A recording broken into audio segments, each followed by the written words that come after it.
Hello everyone, and welcome back to my channel. I'm so glad you're here. Today, we're diving into one of the most powerful and eye-opening books about money and life, The Psychology of Money by Morgan Housel. What if I told you that your mindset matters more than your math when it comes to wealth? This book beautifully explains how our behavior, decisions, and emotions shape our financial lives, often more than income or intelligence ever could. In this video series, I'll be sharing chapter-by-chapter summaries. So sit back, relax, and get ready to change the way you think about money, success, and freedom. Let's get started. Chapter 1. No one's crazy. Have you ever wondered why people make money choices that seem obvious to you but weird to someone else? Chapter 1 of The Psychology of Money gives us a simple but powerful answer. People aren't crazy. They just live different lives. Think about it this way: where and when you grow up shapes how you feel about money. If you grew up in a time of steady jobs and low prices, you'll probably trust banks, stocks, and long-term investing. But if you grew up when prices jumped or your parents lost work, you'll see the world as risky. Those early experiences become the lens through which you judge every money decision after that. The chapter uses many real stories to make this point. One person might hoard cash, another might spend freely, and both can seem right to themselves because their life experiences led them there.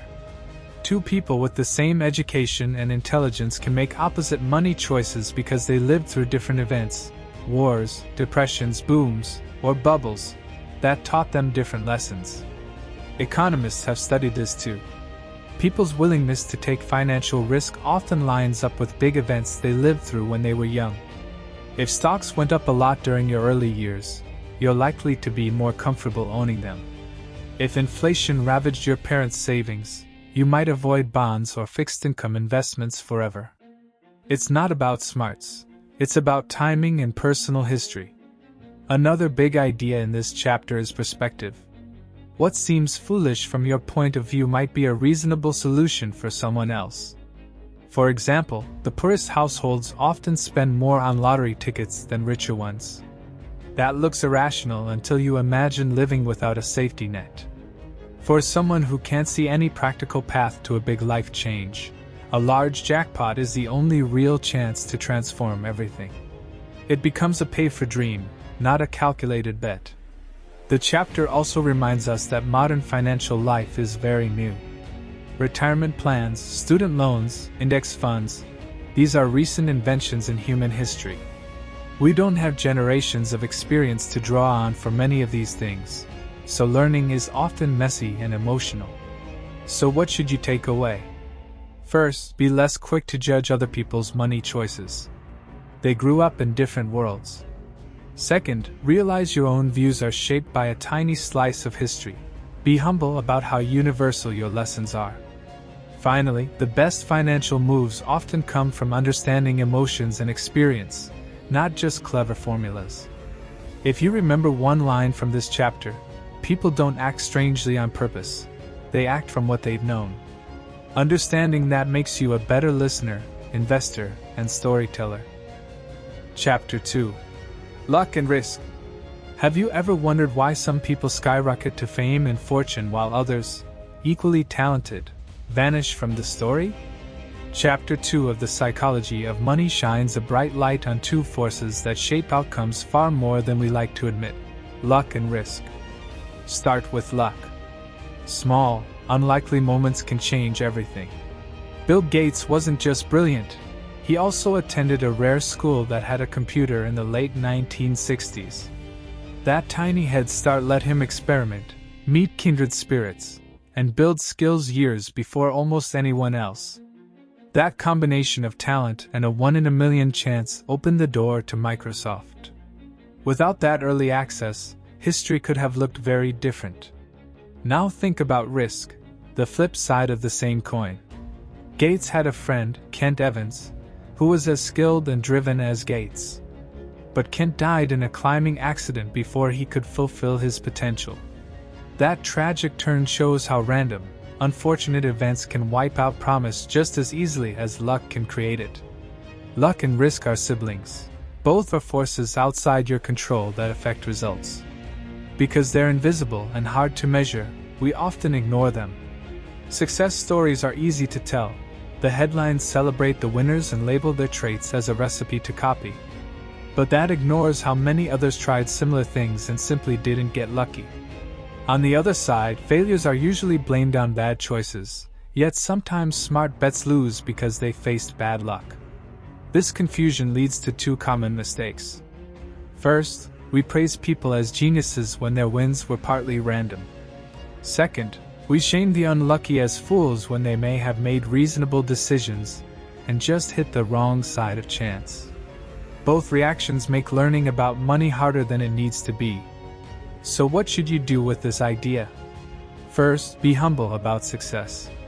If things are going well, ask whether luck helped, and remember risk could undo you. Second, be generous when judging failure. People fail for many reasons beyond effort or intelligence. Third, learn from broad patterns, not extreme cases. Studying billionaires or spectacular collapses gives you flashy stories. But those cases are usually full of rare luck and unique risks that don't apply to most lives. Practically speaking, this means building a financial life that survives bad luck, diversify, avoid excessive leverage, and keep optionality so one setback won't end your game. It also means recognizing that no single story proves a universal rule. In short, don't confuse skill with luck, and don't mistake bad luck for poor choices. Pay attention to the forces you can control: your savings rate, your patience, your willingness to protect yourself from big downsides, and leave room for the unpredictable. That's how you stay in the game long enough for favorable odds to work in your favor. Chapter 3: Never Enough. Have you ever noticed that no matter how much someone has, it's never quite enough? Chapter 3 explores a simple but dangerous idea. Wanting more can make you lose what really matters. Writer Joseph Heller once pointed out that a billionaire can earn in a day what a novelist makes in a lifetime. But the novelist still has something the billionaire often lacks: a sense of enough. That one word, enough, cuts to the heart of why some people risk everything for more money, even when they already have plenty. Consider Rajat Gupta, who rose from poverty to lead a global consulting firm and sit on the boards of powerful companies. With tens of millions in the bank, he still wanted more. He wanted to be a billionaire. In pursuit of that extra edge, he traded on inside information and ruined his reputation and freedom. Then think of Bernie Madoff, who ran a hugely profitable legal business before he turned to the biggest Ponzi scheme in history. Both men had wealth and status, yet both threw it away chasing more. This chapter shows that the drive for more isn't always about greed in a simple sense. Often it's social comparison, the human habit of measuring yourself against others. If the people around you get richer, your idea of what's normal shifts upward. A rookie athlete earning $500,000 may feel poor next to a star making millions. The richer someone becomes, the higher the standards they compare themselves to, and the harder it is to stop. Here are 4 practical lessons you can use in your own life. 1. The hardest financial skill is stopping. Let your goalposts stay still. If you keep moving the finish line, you'll never feel satisfied, and you'll take riskier bets to chase a feeling that keeps slipping away. 2. Recognize the social trap.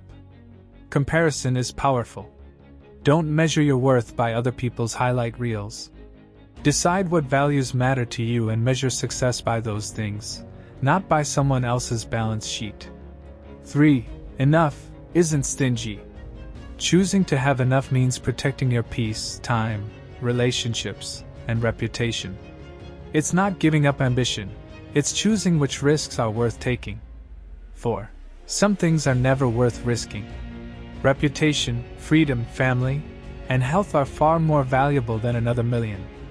No check should be cashed if it risks what you truly care about. In short, wealth can solve many problems, but it can't solve the endless desire for more. Being smart with money isn't just about making it, it's about learning when to stop. If you want to live a good life, learn to define enough for yourself and protect it. Think of Happiness equals results minus expectations. Keep expectations steady and results become satisfying. Start by writing down what enough looks like: savings target, time with family, or a simple life, and use it as a guardrail against endless comparison. Period. Chapter 4: Confounding Compounding. What if one tiny, almost invisible change could, given time, create something enormous? Chapter 4 shows us how compounding works like that: slow, boring at first, then wildly powerful. Start with a surprising comparison: Earth's ice ages.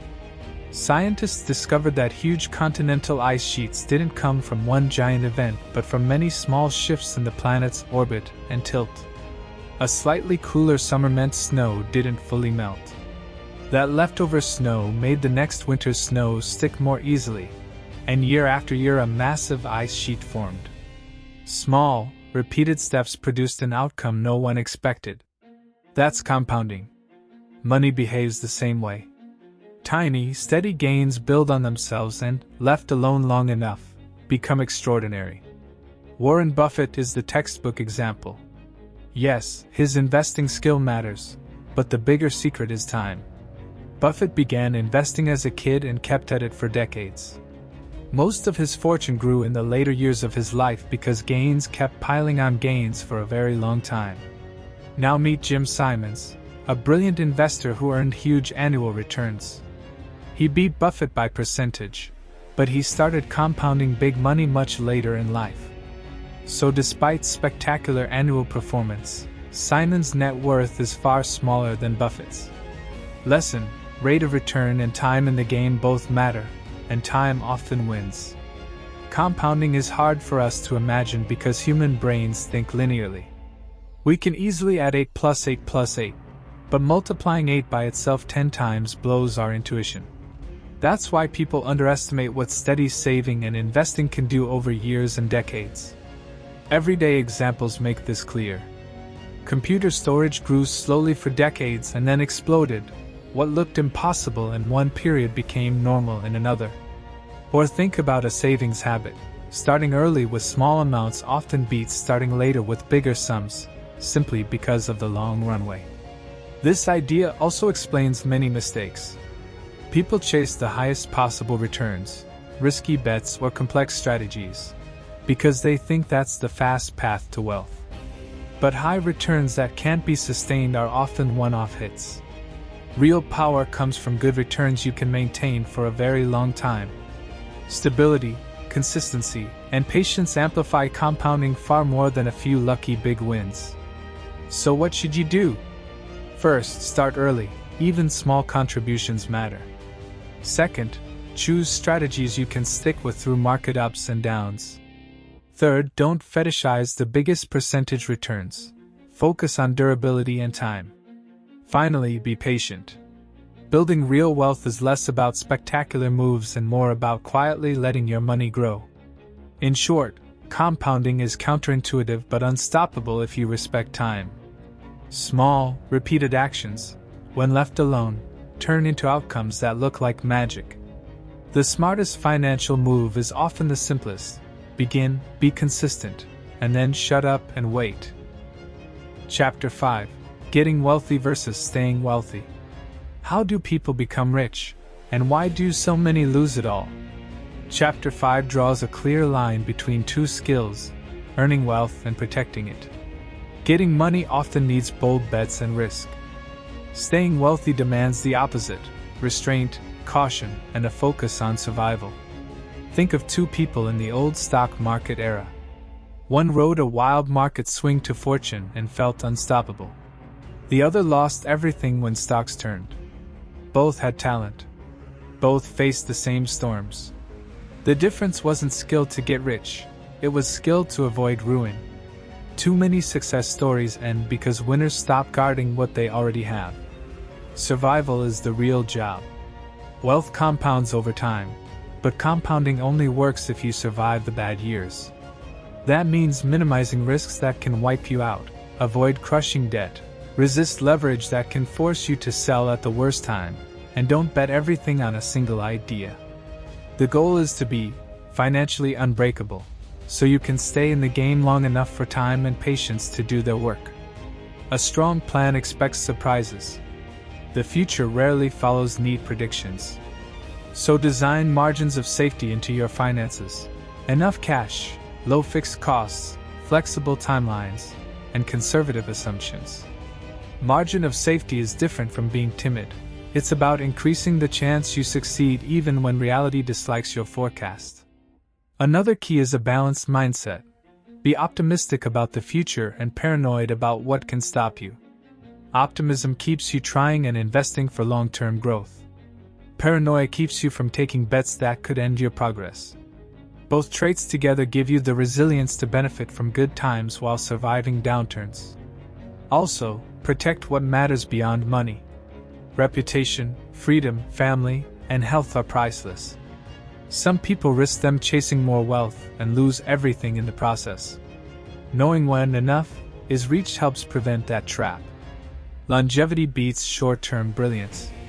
Many famous fortunes collapse because founding choices weren't designed to last. Compounding multiplies returns over decades, so a slow, steady approach that avoids catastrophic loss usually outperforms flashy, high-risk strategies that occasionally hit jackpots but often fail. So what should you do today? Keep a safety buffer, don't borrow to gamble, set clear financial goals that include room for error, and define what you won't risk for more money. Value longevity and survival as core goals. When you measure success by years of preserved wealth instead of a headline dollar amount, you make wiser choices. In short, getting rich is exciting, staying rich is disciplined. If you want lasting financial success, prioritize preservation, build buffers, and be both hopeful and cautious. That is the quiet skill that turns temporary wins into lifelong wealth. Chapter 6. Tail your wins. Have you noticed how a single hit can change everything? Chapter 6 shows that in investing, business, and life, a few rare, tail, events, not steady averages, often create most of the value. Understanding that changes how you should act. Start with a simple idea. Many attempts fail, but a tiny number of successes are huge. Take an art dealer who buys thousands of paintings. Most do nothing. A handful become masterpieces and pay for the whole collection. That's the long tail. A small portion of outcomes drives the majority of results. We see tails everywhere. Walt Disney made hundreds of cartoons before one movie, Snow White, turned everything around. Venture capital is the clearest example. Most startups die, a few do well, and one or two become the winnings that justify the whole fund. From thousands of deals, only a tiny percent return 10x, 20x, or 50x, and those rare wins power the returns. This is also true in public markets. Even in large stock indexes, most companies underperform or fail over time. A very small share of firms, think Microsoft, Apple, Amazon, account for a huge portion of the market's gains. And even inside those winners, a few products or services, like AWS or the iPhone, do the heavy lifting. What does that mean for you as an investor? First, accept failure as normal. You will pick many duds. That's fine. The goal is to keep enough exposure to the upside so that when a rare winner appears, you capture it. Second, stay invested. Much of lifetime investing success depends on not missing the few days or months when returns explode. Those rare moments, often during recoveries after panic, matter far more than your daily decisions. A useful rule: be boring most of the time and brave when it counts. That means making many small bets, expecting many to fail, and holding the portfolio long enough for winners to grow. It also means resisting the urge to sell out in fear during crises, because missing the rebound can cost you far more than avoiding short-term pain. Companies and leaders who embrace tails know they'll fail often. Amazon launches flops, Netflix cancels shows, and comedians test jokes in small clubs. They keep experimenting because one big success will offset many losses. That's smart risk-taking, not recklessness. Finally, remember George Soros' insight: It's not how often you're right, it's how much you make when you are right and how little you lose when you're wrong. Design your approach so your wins can be large and your losses limited. So the next time a project fails, don't panic. Most attempts do. Keep trying, diversify your bets, stay patient, and make sure you're positioned to catch the rare, powerful winners. That's how small efforts turn into outsized results. Tails win the game. Chapter 7: Freedom, the highest form of wealth. What if I told you the richest thing money can buy isn't a fancy car or a big house, it's time? Chapter 7 teaches that the greatest payoff of wealth is the freedom to decide how you spend your days. Researchers who study happiness find a strong, simple truth: people who feel in control of their lives are happier than those who don't, more so than differences in income, home size, or job title. Control over your schedule, your choices, and your relationships is the universal fuel for well-being. Money's best job is to buy those options. Think small to see how powerful this is. A modest emergency fund lets you take a few sick days without panic. A few months' savings give you the luxury of hunting for the right job instead of grabbing the first offer that comes along. More savings can let you take a lower-paying role with flexible hours, shorten a commute, or handle a medical crisis without constant stress. For many people, these securities matter far more than luxury goods. The author shares personal moments that make this clear. A summer internship at an investment bank taught him that high pay often comes with rigid hours and tiny control over your time. You can love the work and still feel crushed if you have no say over your schedule. That loss of autonomy, psychologists call it reactance, erodes happiness even when the paycheck is big. Tiny choices can unlock big freedom. Entrepreneur Derek Sivers saved a modest sum early in life, quit his job, and gained decades of creative independence. The sale of his business later added money, but it wasn't the windfall that changed his life. It was buying back control when he was young. Today we're richer than past generations but not obviously happier. A lot of that comes from trading control for consumption. Bigger homes, faster cars, more things, and less flexible time. Work has changed too. More jobs require thinking, not manual tasks, and our tool is our mind. That makes work feel never-ending. Your phone and laptop follow you everywhere. The net effect is that modern wealth often buys more stuff while it costs more time. So what can you do? First, use money intentionally to buy time and options. Build an emergency fund, reduce fixed costs, and create flexibility in your career choices.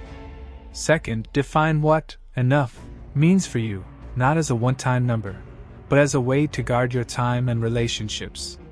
Third, protect the non-monetary things that matter: family, friendships, and unstructured time with loved ones. Older people who've lived full lives are unanimous in one lesson: they value presence and relationships far more than extra wealth. Your kids won't remember your latest gadget, they want you there.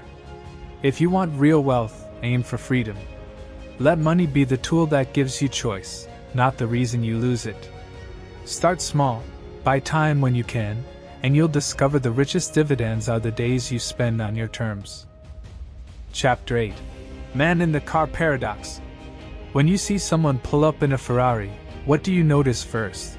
The car or the person behind the wheel? Chapter 8 shows the uncomfortable truth. People buy flashy things to be admired, but observers usually admire the thing, not the owner. As a valet, the author watched expensive cars all day and realized nobody was staring at the drivers. We picture ourselves getting respect and attention from a fancy car, but most people are imagining themselves in that car, not thinking, "Wow, that driver must be impressive." So the status signal often doesn't land the way buyers expect. This is the man in the car paradox. Spending money to impress others rarely makes them admire you. It might make them notice the item, but admiration for the object doesn't transfer to the owner. The smarter move isn't always the flashiest purchase. It's the quieter path to respect, humility, consistency, and how you treat people. So before you splurge to prove something, ask, Am I buying this to feel good, or to get respect? If respect is the goal, spend on things that build real value, time, relationships, and behavior that actually earns admiration. What if the richest people are the ones you never notice? In Chapter 9, the big idea is simple but surprising. Real wealth is what you don't see. When you work as a valet, you meet lots of flashy cars. At first you assume the driver is rich. But appearances lie. Some people spend most of their paychecks to keep up an image, until the car gets repossessed. Owning expensive things often shows someone is spending money, not saving it. We confuse rich with wealthy. Rich means high income or big purchases. Wealth means resources you haven't spent, savings, investments, options, and flexibility. Wealth is the unspent money that gives you freedom, choices like taking time off, changing jobs, or handling emergencies without panic. The chapter explains why hidden wealth is hard to learn from. You can spot flashy living everywhere, cars, houses, designer clothes, so those become the models people imitate. But you rarely see bank statements or retirement accounts. That makes self-control and restraint invisible and therefore undervalued. Think of it like dieting. Exercising burns calories, but if you immediately eat more, the effort disappears. Similarly, earning income doesn't make you wealthy if you spend it. True wealth grows when you consistently choose not to convert money into stuff. There are real-life examples. Some famous entertainers nearly went broke because they spent what they earned. Others, like quiet savers who invest patiently, end up wealthy without fanfare. The lesson is clear. Buying things creates the appearance of success. Saving and investing create real, long-term freedom. So before you upgrade the car or buy the latest gadget, ask, am I trading true optionality for temporary applause? If your goal is financial security and freedom, prioritize building unseen wealth.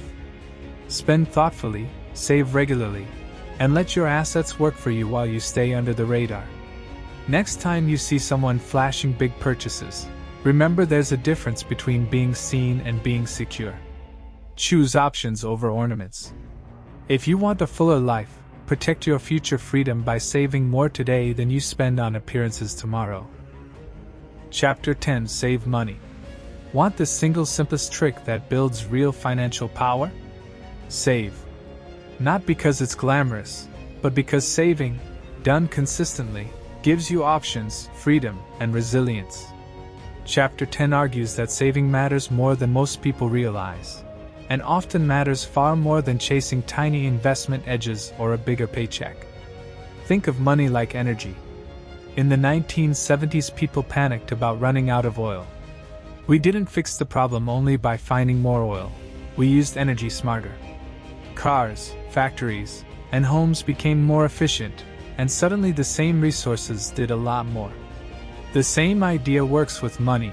Instead of gambling on huge returns you can't control, focus on the thing you can control: how much of your income you don't spend. After a certain income level, people split into three groups: savers, those who believe they can't save, and those who believe they don't need to save.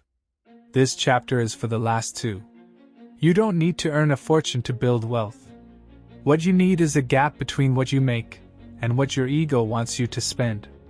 Trim unnecessary expenses, care less about impressing others, and your savings rate will grow. Why is saving so powerful? First, it builds a margin of safety. Life is unpredictable, jobs change, markets tumble, and emergencies happen.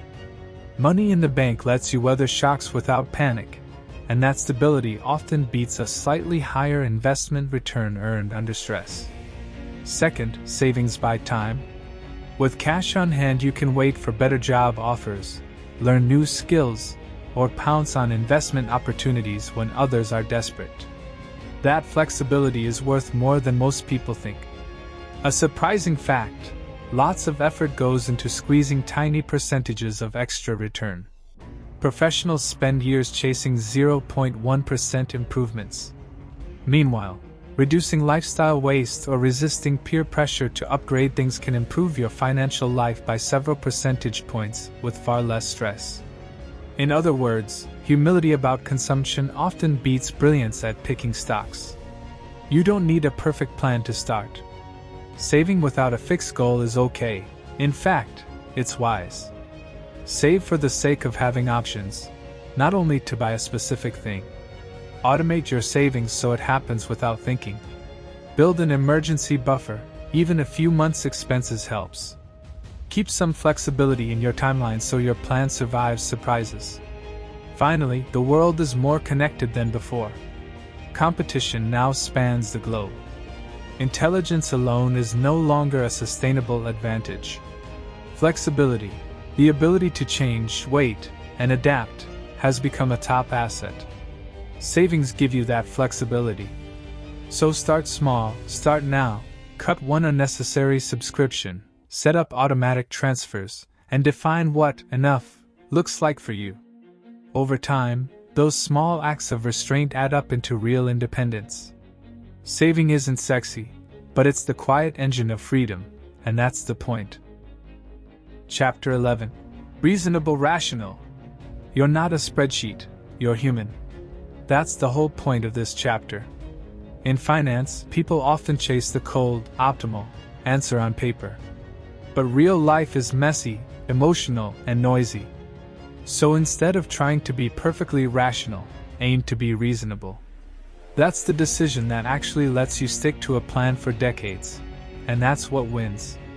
The book starts with a wild story, a doctor who cured syphilis by giving patients malaria. Sounds crazy, but it worked. The lesson is simple. Theory can be right in a lab, but it must also be tolerable for real people.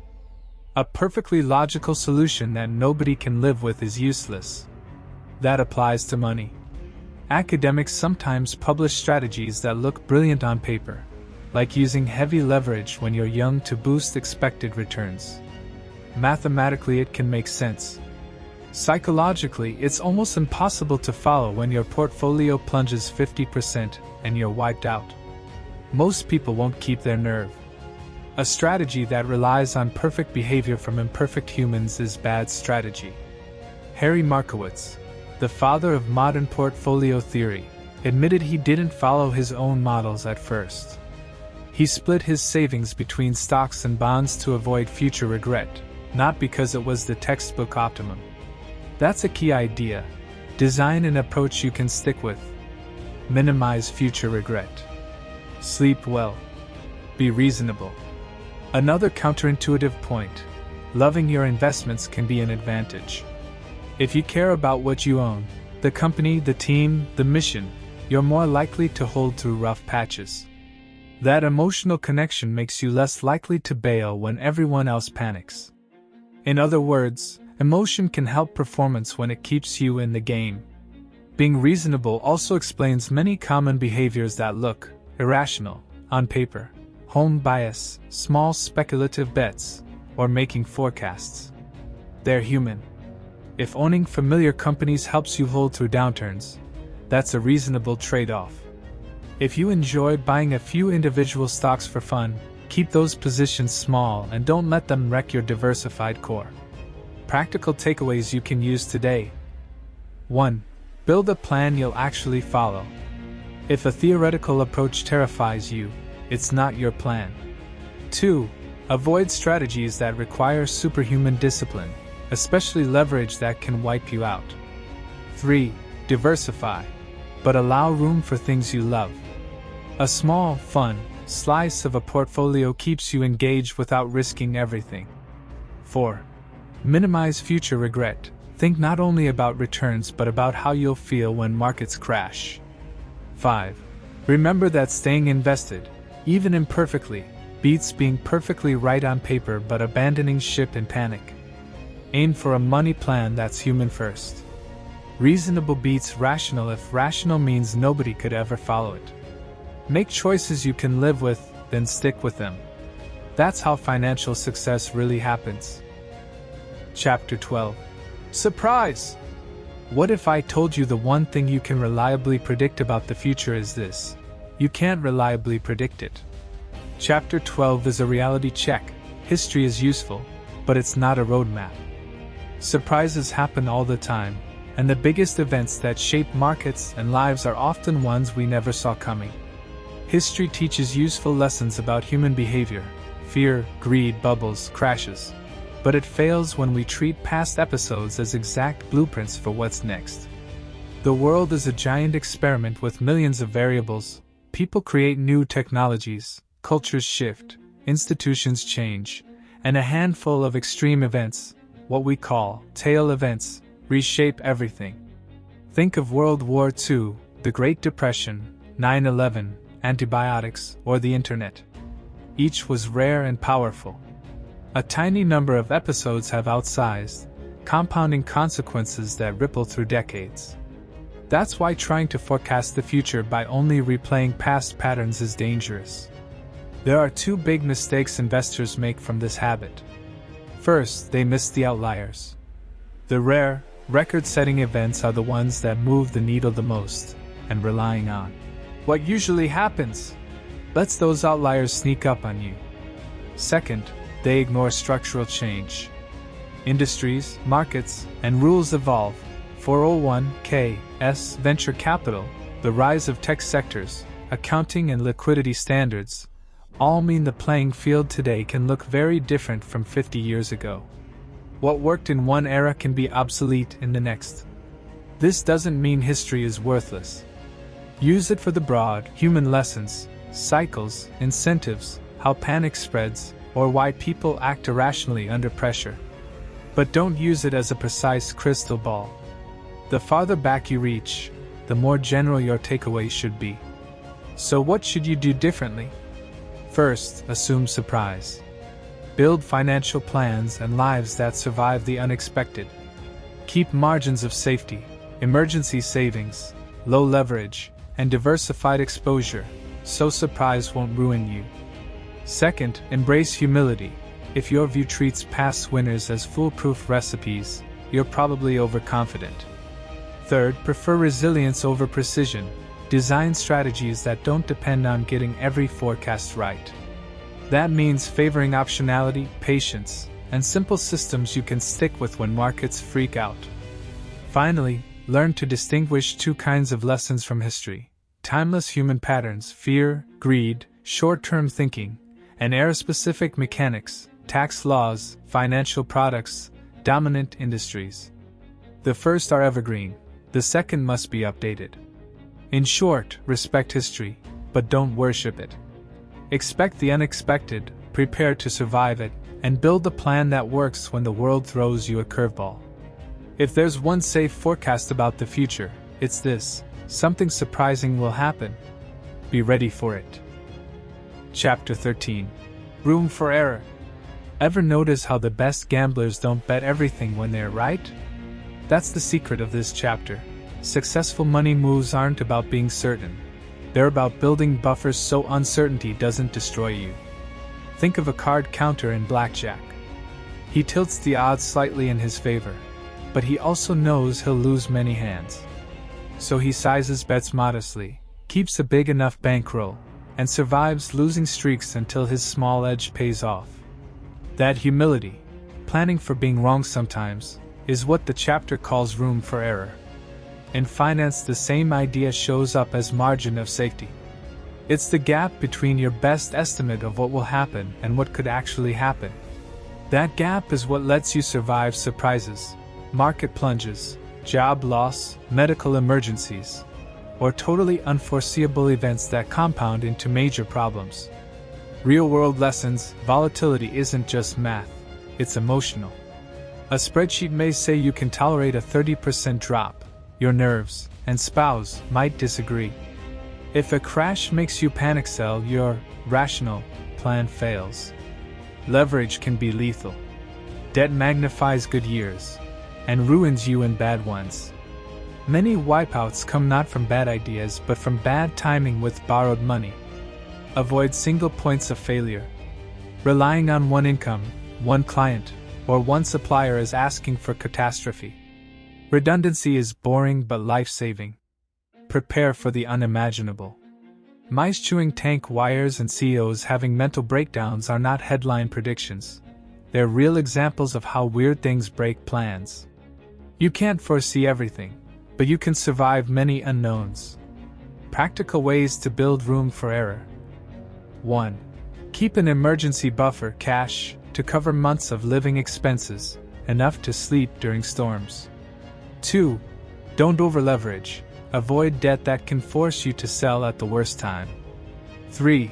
Build redundancy, multiple income streams, diversified investments, and backup plans. 4. Stress test your assumptions. What if returns are 1/3 lower than expected? What if you lose your job for a year? Plan for worse, hope for better. 5. Use a barbell approach. One leg safe, cash/bonds. One leg risky, stocks/ventures, so you're protected and positioned for upside. The core idea, survival, is the prerequisite for success. If you get wiped out, you lose the chance to benefit from future opportunities and compounding. Room for error isn't cowardice, it's strategic endurance. It turns tiny edges into long-term wins. So build buffers, avoid ruin, and give yourself the luxury of staying in the game. The person who survives gets to play the long game, and that's where real wealth happens. Chapter 14. You'll change. Imagine fighting your whole life to become something, then waking up and hating it. That's the ugly surprise this chapter warns about. We plan far into the future like our tastes, priorities, and energy will never change. Spoiler, they will. People are terrible at predicting who they'll be years from now. What you want at 18, 28, or 38 is rarely what you want at 58. That mismatch, called the end of history illusion, means long-term financial decisions made today can lock future you into a life you don't actually want. The author tells of a childhood friend who clawed his way into medical school against all odds. He became a doctor, but years later, he described his career as awful. The achievement didn't guarantee future happiness because the person who did the achieving changed along the way. Why this matters for money: career choices determine income, time, and lifestyle. If you commit to an extreme path now, long hours, huge pay, you might trade away things you later value: health, family time, freedom. Compounding works only if you can stick with a plan. But if your future self won't stick with it, compounding breaks. Sunk costs trap us. We keep pouring resources into past choices because we don't want effort to feel wasted, even when abandoning them would be wiser. Practical advice: what to do about it. 1. Avoid extremes. Don't plan your life around the absolute minimum or maximum. Extremes are hard to sustain and often produce future regret. 2. Balance for endurance. Aim for moderate savings, moderate free time, and reasonable commutes. Enough comfort to stick with your path but not so much that you lose optionality. 3. Expect multiple life chapters. Treat your career and finances as a series of 20-year experiments rather than one unchangeable path. Build flexibility into each chapter. 4. Cut sunk costs quickly. If something no longer fits who you are, let go. The faster you pivot, the sooner compounding can restart in a useful direction. 5. Design optionality. Save, keep skills current, and avoid debt that traps you. Options give future you the freedom to choose new directions without financial ruin. Think of yourself as an evolving project. Your 18-year-old self is not your lifelong CEO. Make plans that assume you'll change, not plans that demand you stay the same. The best financial plans aren't rigid maps. They're flexible toolkits built to survive who you'll become. Plan for change, not certainty. Do that, and you'll give future you the chance to be happier, not just wealthier. Chapter 15. Nothing's free. Everything valuable has a cost. The trick isn't that prices exist, it's that some prices are invisible until the bill arrives. In money, the most common hidden price is emotional. The pain of volatility, fear, and doubt you paid to earn great returns. Big investment returns aren't free. They come with a fee you must willingly pay: uncertainty. If you want higher long-term gains, you must accept more days where your portfolio plunges, headlines scream, and you second-guess yourself. People try to have their cake and eat it too, chase outsized returns while pretending they don't mind the chaos. And that's usually where things go wrong. Think of GE. Once a corporate giant, it looked bulletproof for years. But hidden problems, financing risks, and accounting tricks that smoothed results finally caught up. The company had been shielding shareholders from the true price of growth. Eventually the bill came due. Or look at Netflix and Monster Beverage. Astronomical long-term returns, yet for most days during those runs their stock traded below prior peaks. Tremendous performance, but paid for with constant volatility. Why people fail. We're wired to treat market drops like fines for bad behavior. So when our portfolio falls, we panic and sell, precisely the moment not to. Many tactical funds and active traders promise to dodge the fee, volatility, while keeping returns. Studies show most don't deliver. Trying to avoid paying the price often means paying twice. Lower returns plus the cost of bad timing. Compare investing to buying a car or a Disneyland ticket. You know the sticker price and decide if it's worth it. Market returns are the same, volatility is the admission fee. If you see it as a fine, you'll avoid it. If you see it as a fee for access to something valuable, you'll be more likely to stick around and get the payoff. Practical takeaways. 1. Decide what price you're willing to pay. Before choosing an asset or strategy, ask, can I live through a 30 to 50% drawdown without abandoning ship? 2. Match investments to temperament. If you can't tolerate wild swings, choose lower volatility assets and accept smaller returns. That's a rational trade, not a failure. 3. Avoid trying to dodge the fee. Market timing and clever. Tactical moves often underperform buy and hold because they mistake the fee for a fine. 4. Watch for hidden smoothing. Companies or funds that promise constant predictability may be hiding risk. It's often deferred, not eliminated. Nothing worthwhile comes without a price. The smartest move isn't trying to avoid the fee, it's finding the price you can afford emotionally and financially, and paying it with your eyes open. That's how you get the returns. Not by dodging the cost, but by accepting it. Why do market manias, .com, housing, crypto, keep wrecking people's lives even though we've seen them before? The simple answer is greed, but that doesn't explain the mechanics. The real problem is that not everyone is playing the same game. Investors have different goals and time horizons. A day trader, a 10-year saver, a retiree living on fixed income, they all look at the same price tag but are making decisions for very different reasons. Bubbles happen when the people setting market prices are increasingly short-term players. Momentum attracts traders looking for quick gains, and before you know it, short horizons dominate price discovery. Long-term investors can get swept up, buying at prices that only made sense to someone planning to sell before lunch. Why momentum breeds bubbles. When a market or stock keeps climbing, it draws in people who only need it to keep rising a little longer. That surge in trading volume changes whose behavior matters most. Short-term players don't care about long-term fundamentals. They just need momentum.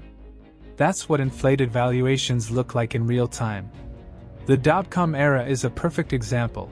Tons of day trading and mutual funds with sky-high turnover made prices move fast, and many buyers were thinking in months, not decades. Real-world examples. 1999, stocks like Cisco hit valuations that assumed impossibly huge futures. Valuations that would only make sense if you were buying to flip. Housing in the 2000s, many buyers were flippers hoping to sell in a few months, not homeowners planning to live there for 10 years. Corporate stories. When price movement, not fundamentals, sets the marginal price, long-term buyers get a raw deal. Why it's not fair to call everyone irrational. People act rationally for their own gain. If short-term trading is your plan, paying a crazy, price today can make perfect sense. The tragedy occurs when long-term investors mimic short-term players, either because they think others know more or because social pressures make them feel left out. How this affects your money. Social signals, cars, houses, lifestyle, often hide the real incentives behind someone's choices. A lawyer buying a fancy condo might be dressing for partnership. You copying that lifestyle without the same trajectory is playing a different game with worse odds. What to do? Practical takeaways. 1. Identify your game. Write a one-sentence mission for your money. Are you saving for 30 years or looking to trade in months? 2. Ignore noise that's not for you. Headlines and hot tips are designed for short horizons. If you're long-term, most of that chatter is irrelevant. 3. Don't confuse price with value. A high price can be rational for a flipper, but catastrophic for a buy-and-hold investor. 4. Resist social pressure. Ask whether purchases support your life plan or someone else's image goals. 5. Check your time horizon before taking cues. If the people setting the price operate on a different timeline, their actions shouldn't dictate yours. Markets are a crowd of players with different rules. The safest move isn't to outguess the crowd, it's to know what game you're playing, stick to it, and ignore the noise. When you do that, bubble headlines become background noise, not invitations to make decisions you'll regret. Why does doom sell? Why does a scary headline grab your attention faster than a hopeful one? This chapter unpacking the seduction of pessimism, why negative stories feel smarter, why we fall for them, and what that means for your money and your mindset. Pessimism sounds wise. Optimism often sounds naive. But the sensible view isn't blind cheerleading, it's believing that, over time, human progress and incentives tend to push things forward, even while setbacks happen. Pessimism seduces because it triggers urgency, drama, and attention.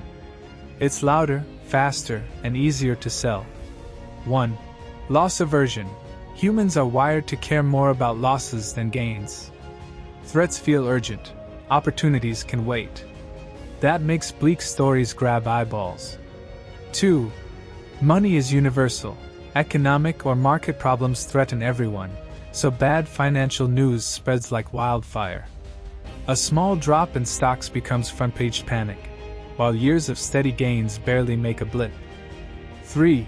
Easy storytelling. It's simpler to extrapolate a bad trend straight into catastrophe than to imagine messy, adaptive progress. Pessimists draw straight lines. Optimists must imagine inventions, policy shifts, and human ingenuity correcting course. 4. Progress is slow, setbacks are instant, major gains compound quietly. Crises strike fast. We notice the crash far more than the incremental 6-decade improvement in life expectancy or disease reduction. In 2008, a Wall Street piece suggested the US might break apart, extreme doom on a front page. The opposite prediction, that devastated countries like post-war Japan could boom, would have been laughed at, yet Japan did rebound massively. Oil panic in 2008 predicted scarcity, but high prices incentivized new tech, fracking, and pushed production far beyond earlier forecasts.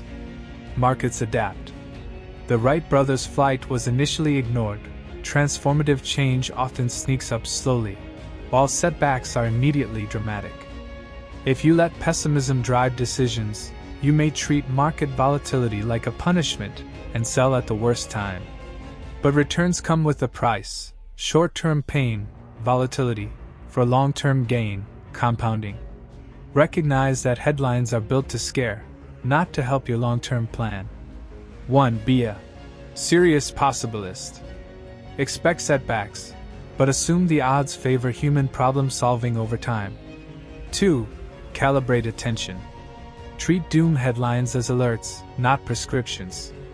Ask, does this change my multi-year plan? 3. Pay the price of returns. Accept volatility as the admission fee for long-term growth, if you can emotionally and financially endure it. 4. Count small wins. Progress is often invisible day to day. Look at long-term data, not the latest scream. Pessimism seduces because it's dramatic. Optimism succeeds because it's patient. If you can resist the outrage cycle and plan for the long run, you'll be surprised, in a good way. Subscribe for more ideas that help your money and your life. Picture an alien hovering above Times Square in 2007 and again in 2009. To him, the city looks the same: lights, crowds, offices, factories. But the numbers tell a different story. Trillions lost, millions unemployed, markets halved. What changed? Not the buildings. Not the technology. What changed was the story we believed. This chapter is about the narratives we tell ourselves drive markets, economies, and our money decisions. When stakes are high and information is scarce, people will believe almost anything that feels like a solution. That's dangerous. That's also human. Human beings don't make decisions from raw data. We make them from meaning. When everybody agrees on a story, housing will always rise, banks are safe, a stock can only go up, behavior follows. Mortgages get issued, leverage grows, optimism feeds itself. When the story breaks, the economy can unravel fast. Narratives are the invisible fuel of economic cycles. There are two big reasons we fall for them. First, wanting something to be true. If a single idea could change your life, make you wealthy or save someone you love, you'll pay attention, even when the odds are tiny. That's why people flock to get-rich tips, miracle cures, or investment gurus. Second, incomplete knowledge. We all see a slice of reality, and then weave a complete story to fill in the gaps. That sense of coherence feels comforting, but it creates blind spots. Look at Bernie Madoff, consistent sounding returns, confident storyteller, and billions of dollars in trust. Or the countless active funds that underperform their benchmarks, yet still attract vast sums because people hope to be on the winning side of the next big story. When rewards are huge and visible, irrational belief spreads fast. If narratives can move markets, what should you do? First, widen your margin for error. Build savings and flexibility so you aren't forced into believing a desperate story. Second, question incentives. Who benefits from the story being true, and why are they telling it loudly? Third, know your game. Are you investing for decades, or trading for the week? The story that matters depends on your horizon. Finally, embrace humility. Admit how much you don't know, and plan for surprises. Before following any big financial narrative, ask 1. Who profits from this story? 2. How likely is the outcome? 3. What happens if I'm wrong? 4. Do I have the cash and options to survive being wrong? If answers feel fuzzy, treat the story like entertainment, not instruction. Stories shape markets. That doesn't mean you ignore history or data. It means you recognize the limits of what you can know. Protect your future by building room for error, questioning the loudest voices, and investing for the life you actually want, not the story you wish were true. If you like this, hit subscribe. More practical thinking about money next week. Imagine waking up from surgery to discover you never agreed to it. That's what happened to Clarence Hughes in 1931, and it's a perfect metaphor for bad financial advice. Someone else deciding what's best for you without knowing your life. Chapter 19 ties everything together with a simple idea: money advice isn't one size fits all. Good financial rules exist, but how you apply them should match your goals, fears, and life. Here are the practical lessons you can actually use. Doctors learn to stop fixing patients and start treating them, laying out options and getting consent. Finance should be the same. Advisors can tell you probabilities and trade-offs, but only you know what trade-offs you'll accept. 1. Humility in boom, compassion in bust. Markets and luck both matter. Don't confuse success for pure skill, or failure for pure stupidity. Give yourself and others room for luck. 2. Shrink your ego, grow your wealth. Wealth is what you don't see: savings, optionality, flexibility. Resist buying status that erodes long-term freedom. 3. Sleep highest return. Pick strategies that let you sleep at night. If an allocation keeps you up, it's the wrong allocation, even if it looks optimal on paper. 4. Time horizon is your superpower. Long horizons smooth randomness and let compounding work. Give your investments time. Don't treat long-term money like short-term play. 5. Expect most things to fail. A few wins drive most outcomes. Build diversified portfolios and stop obsessing over single picks. 6. Use money to buy time. Emergency savings and optionality let you make better choices, change jobs, wait for opportunities, or recover from shocks. 7. Be kind and discreet. Flashy purchases win attention but not respect. Humility and decency are better social currencies than luxury goods. 8. Save without an immediate cause. Savings are an umbrella for unknown storms.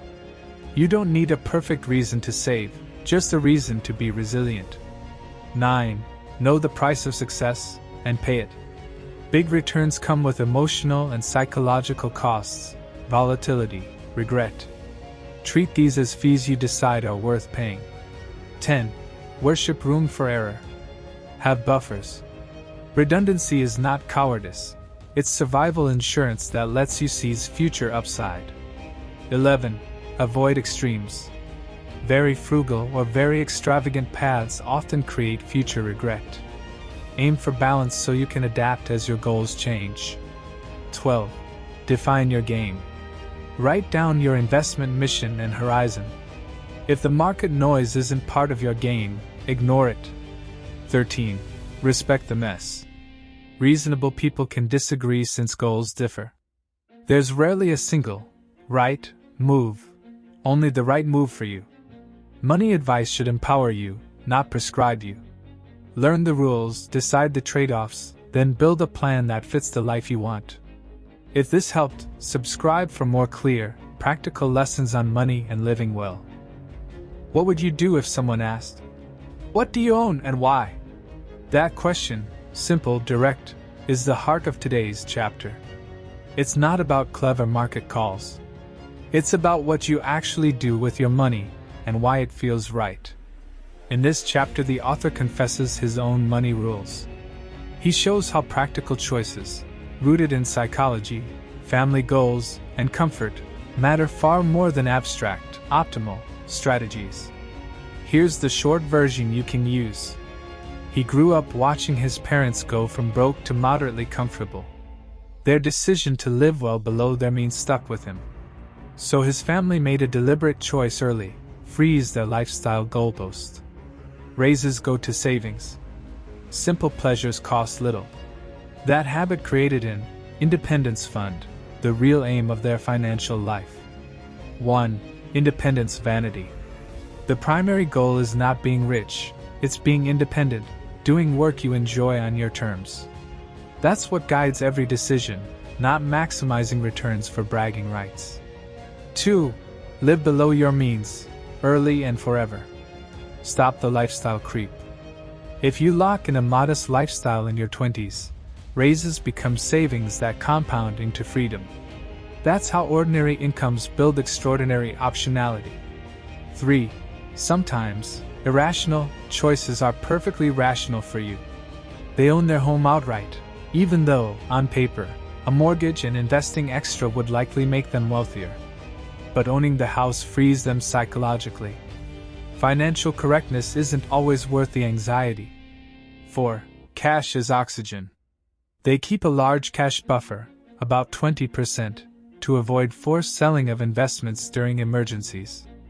It costs money in foregone returns, but it buys the freedom to let investments compound and protects you from ruin. 5. Index funds for the win, for most people. After years of stock picking, they shifted to low-cost index funds. Why? Because for most households, steady contributions, high savings, and patience beat complex stock strategies. If you can reach your goals without taking extra market risk, why take it? 6. Simplicity beats effort. Most of investing success comes from time, savings rate, and diversification, the things you can control. Obsessing over tiny performance edges rarely pays. Save more, invest regularly, and be patient. 7. Your plan should make you sleep at night. If a decision torments you, it's the wrong decision, even if spreadsheets say otherwise. Psychology is part of the return. So ask yourself, what do you own, and why? Write it down. Make your money serve a life you want, not a life you think others will envy. If you like this, subscribe for more clear, practical money ideas. No fluff, just what actually works.